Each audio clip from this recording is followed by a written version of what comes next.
gave you that compliment. So first of all, my first question is, why LinkedIn? Why should anybody pay attention to LinkedIn? So great question. LinkedIn has actually been around since like 2003. And I refer to it as a sleeping giant that's waking up. And it is a platform where people have typically in the past like put their resume on there and they hope to find a job. But business people, professionals, and serious business owners and decision makers are going to that as the social network platform to find credible people. So if you are trying to run a business, be an entrepreneur, or position yourself professionally, you need to be on LinkedIn because that's where they are going to look to validate you. Not that you can't be on other platforms, but LinkedIn is a key credibility point for you.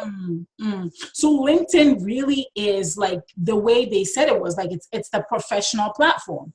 It's the platform. Yeah. So if they're looking for a professional image, then they won't necessarily go to Instagram or Facebook, right? No, they won't. They won't. Now, and there's nothing wrong for you to be there, but they're going to look at your profile on LinkedIn to see all about you. One of the things that happened recently, and a friend of mine, she's also an author, a multi-book author, like I am, an author as well. And she was a part of a looking for an award. She was a nominee for an award. And so she publicized it on her Facebook page. You know, they were looking for public to vote. And so when I went to the award site, what they did was all the candidates, they linked to their LinkedIn profile. So that's how you got to know about the different candidates. So imagine if she's running in the nomination for this award, people are looking to vote, they go to her profile and it's either not there or outdated or looks bad. What would that say about her? Right. So really it's a place where you can keep up to date with your professional accomplishments, and so that you can really be seen for the professional that you are and get what you need to get as a result of that, correct? Correct. And even if you are what I call a parallelpreneur, so maybe you have a 9-to-5 job and then you have, you know, these side things you do. Maybe you're a coach or speaker, you're a writer, you ghostwrite, whatever the case may be, that you can also put that there as well, because they actually cross-reference and adds to your credibility. But it's a great way for you to keep your accomplishments and your value all in one place.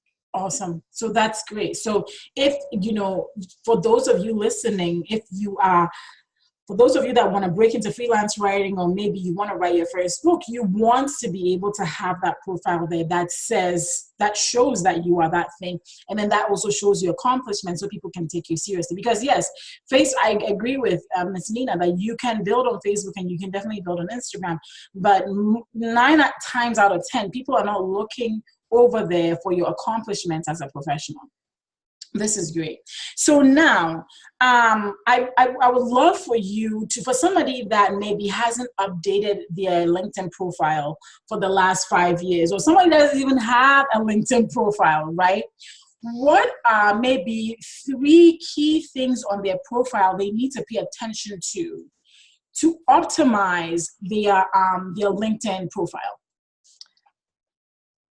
Absolutely. A great question. So the 3 things that I say you must do, it's an interesting dynamic. First, you must have a profile picture. In today's world, people do business with people. They want to feel like they can see what you look like. And it should be a professional shot, just of you. You don't have to run out and get a whole photo shoot and pay a photographer to do it. Most of today's, smartphones will take a perfectly fine picture. Just have yourself together, take a nice picture. It can have a nice background if you want, but you want to show a nice professional picture. Secondly, they're going to look at what I call the cover image.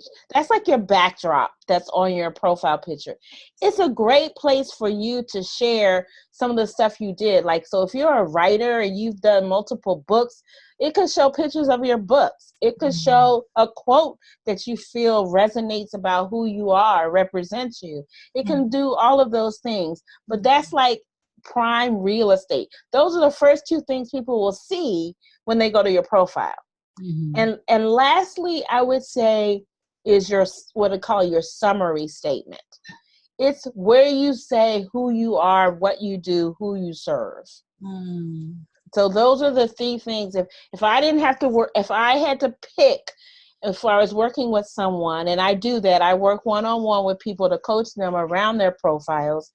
I would say if you had to pick the top three things we immediately address, those are those three things. Okay, that's amazing. Now, I know that with the backdrop, right, there is a difference when it comes to LinkedIn Premium and the free LinkedIn. Because I realized that when you have the free LinkedIn, you can't customize that background. Oh, but you can. You can? Okay. You can. You can. And in fact, in my Facebook group, the LinkedIn Hotspot, I put in there 10, I think it's 10 or 12 free images that are perfectly sized that people can grab for free in the group to use as their backdrop for their cover image. Okay. So yeah, you can totally change that as a free user on the platform. As a free user on the platform. So then I guess, the follow-up question to that is that, do people absolutely need to have LinkedIn Premium? No. No. Okay. You do not absolutely need to. Now I have it, and I'll be honest and say I just recently got it because of the growth in my business and what I'm trying to accomplish. Right. But for a basic user, as far as networking, posting, building your brand, you do not have to have it. Okay. All right. That's good to know, because sometimes it can feel, because I have had LinkedIn Premium, and sometimes it can feel as if you don't have LinkedIn Premium, you're missing out on certain things and you're not able to send out messages. So what do you really miss out on when you have a free profile versus the premium? So some of the features that you get access to when you have a premium profile, I will say that LinkedIn does give you a little extra bump when you're posting as far as how it shows up in the feed. It's a value add, you're paying them to be on the platform. However, it's not required. And then secondly, when you talk about the messaging, so there's two types of messaging that's actually on LinkedIn. There's something called just the basic messaging. When someone's connected to you, you can use the LinkedIn Messenger app, LinkedIn Messenger, whether on the desktop or on the app. And then there's something called InMail. InMail is the premium mail where you don't have to be connected to that person in order to send them messages. And so that's the value add when you're on the premium service. You have InMail credits, as they call it, so you can exchange messages with someone that's way outside your network that you're not connected with. You can do that as far as the premium. That's probably one of the highest value adds on the premium. If you are seriously trying to build your prospects and sales contacts and things like that. If you're just trying to, what I call, grow the circle of your network, you may not necessarily need that. Okay. All right. So I think that, based on your answer, and I agree with everything that you said, I think that the great thing about LinkedIn Premium is that you could potentially connect with people and, maybe even pitch your services to people that you're not directly connected with, but who you think may be an ideal client for you, right? And connect that way. Okay, so that's a really helpful explanation of the two different types of LinkedIn that's available. All right, so then you talked about the summary statement, right? So now, I've heard different things of different ways on how to best present yourself.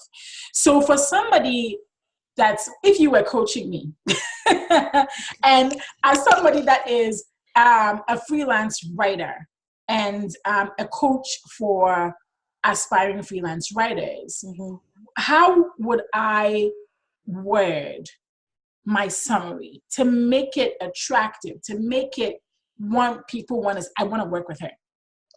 Wow. So, so there's a lot of approaches that people take to creating summary, right?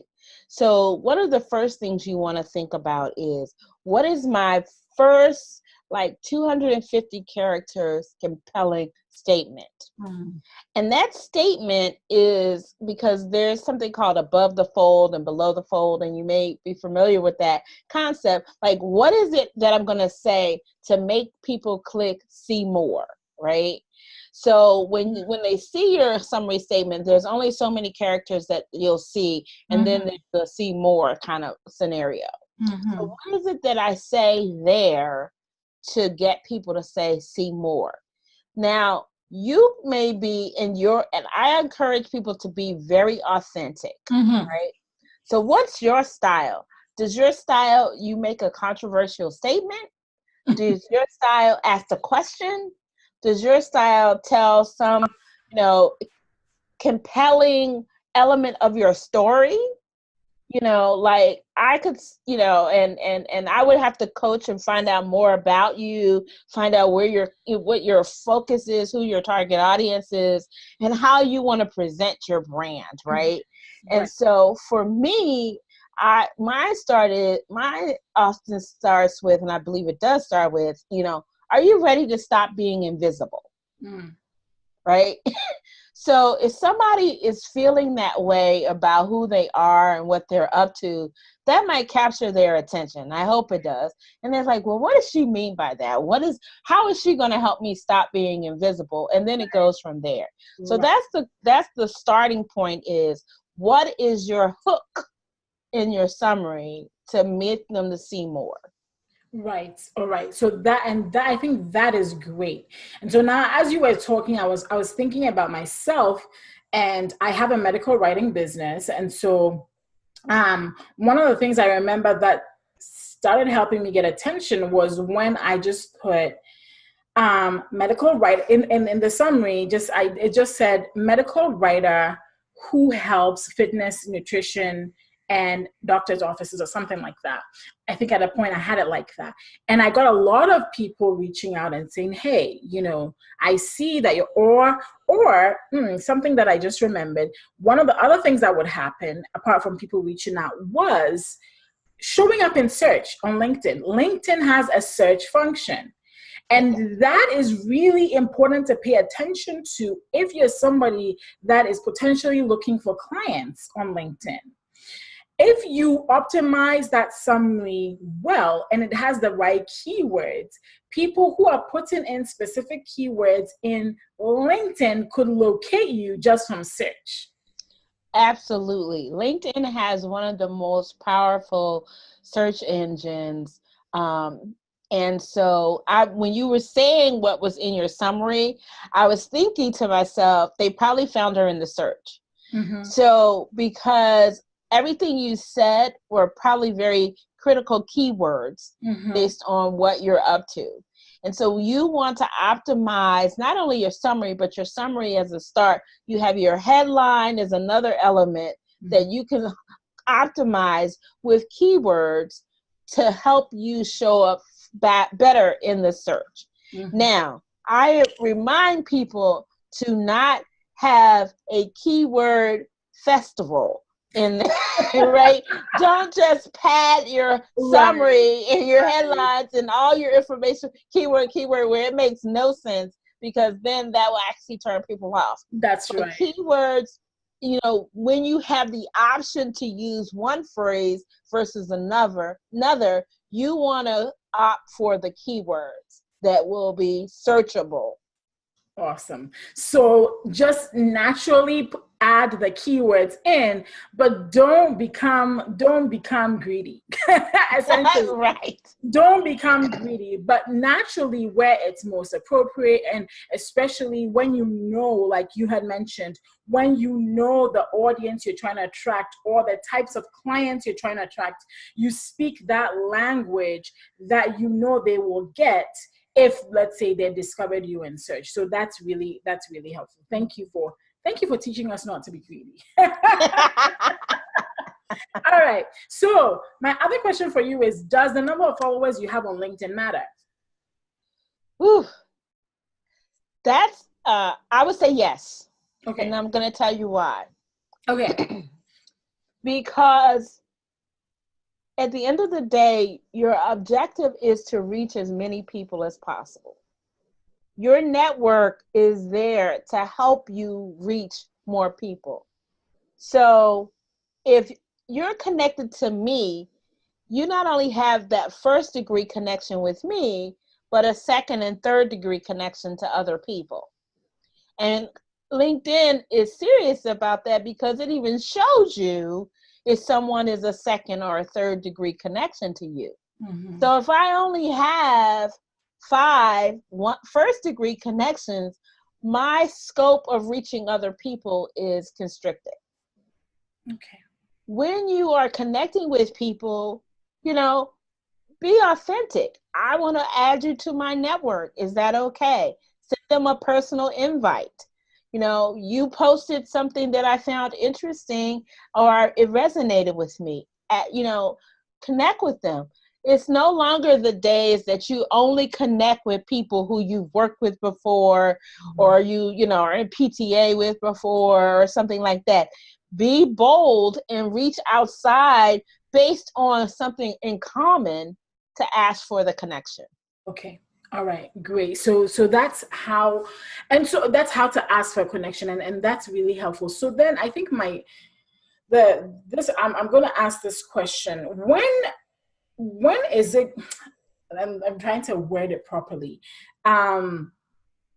Sometimes people do this, like they'll connect with somebody and immediately send them a DM that pitches their services or pitches their book or pitches their podcast, whatever.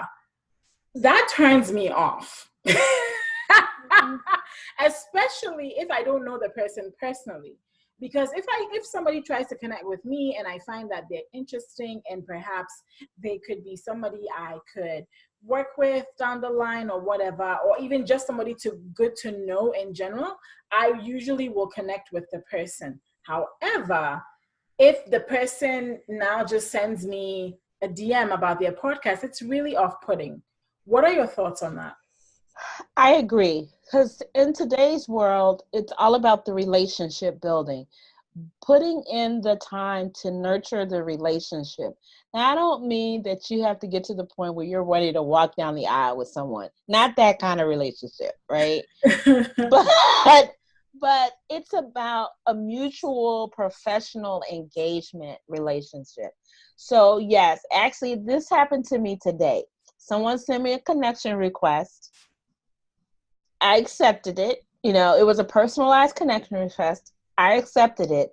And then they saw that I accepted it. So they responded, "Thanks for connecting with me. Let me tell you a little bit more about myself," and blah, blah, blah, blah, blah, blah, blah. And you can click this link to get to this, to this, to this, to this. And I was like, yeah, you lost me. I didn't remove the connection, but basically I had nothing else to say because I don't believe that's the right approach. I believe that you connect with people. She could have shared a little bit about herself, and then I would be able to start seeing her posts, or at a minimum she can say, "Hey, I just posted this. When you get a chance, let me know what you think."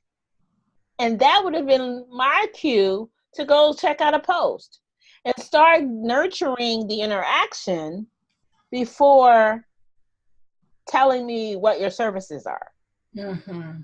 Mm-hmm. So it's all about, and which that also means is, even in this world of instant gratification, effective social selling is really about the building relationship, which takes time. So you Yes. have to slow down the process. Yes, yes. And everybody wants everything so quickly, and don't want to put in the work. And that's a whole other conversation. Yeah. But, you know, Yeah. everybody wants quick gratification, don't want the work. But, but yeah, this is really helpful. Maybe a last word on, where you think LinkedIn may be going, Ooh, why we should jump on it now, because it's, see, like you yes. said, it's a sleeping giant that's rising up. Mhm. um yeah, so I think that that's the question, is like, where do you think LinkedIn is going? And I think it's a powerful platform if you are a client-based business, or if you want to build a platform professionally. There's no two ways about that. But where do you think it's going? So I think that you may or may not know that Microsoft purchased LinkedIn a little while ago, and they are slowly trying to build the platform to another level as far as functionalities for users. It's always been a pretty solid as far as from a business to business conversation, but when you move it to more of an individual user to individual user, people's expectation of functionality are being set by a lot of the functionality on other social media platforms. So Mhm. one of the more recent pieces that is in beta now is LinkedIn Live, right? And so we're excited to see where that's going to go and grow. Mhm. They already know that they're doing a whole revamp on LinkedIn groups because there's opportunities in that. So I think it's going to continue to grow. And the value to it is you've got major decision makers that are active on the platform. So it's the time now to be putting out your content. More and more leaders in business are being asked to be active on social media for their company branding. So that also says they get personal eyes on things. And so if you're like a writer or a freelance writer, or, even writing is an interesting thing because people are seeing, books as one of their credibility checkpoints. So they're willing to co-write with someone to Mhm. publish a book. It doesn't even have to be a big book. It don't have to even be a big book about something major, but it's so they can say that they published a book, right? And so if you are an author who is looking to be like a co-author to someone bigger, you need to position yourself so that they can find you, Right. and show what you're capable of doing. Right, right, right. And I've seen that you've done quite a bit of co-authoring of books yourself, and that's Yeah. also phenomenal. So thank you so much, Miss Nia. This was such an insightful conversation. If you want to learn more about Miss Nina, you can find her on Facebook. She does have her Facebook community called the LinkedIn Hotspot. So just search for that and join that. She also has the Miss Nina B Show, right? You have the podcast. Yes, Miss Nina B Show. Right. And so we can get that on iTunes, right? Or iTunes or Google Play. okay, or Google Play. And what other way can people reach out to you and connect with you? On LinkedIn, of course. Obviously, you can connect with me on LinkedIn. I'm on Instagram and Twitter, and I have a Facebook fan page. All of those is Miss Nina B Show. Mhm. And as you said, my group that I love, love, love is my LinkedIn hotspot. So it's definitely where you will want to come and join to learn and get all the tips and techniques that you can leverage. Absolutely. Thanks, Miss Nina. Thank you so much. This has been great.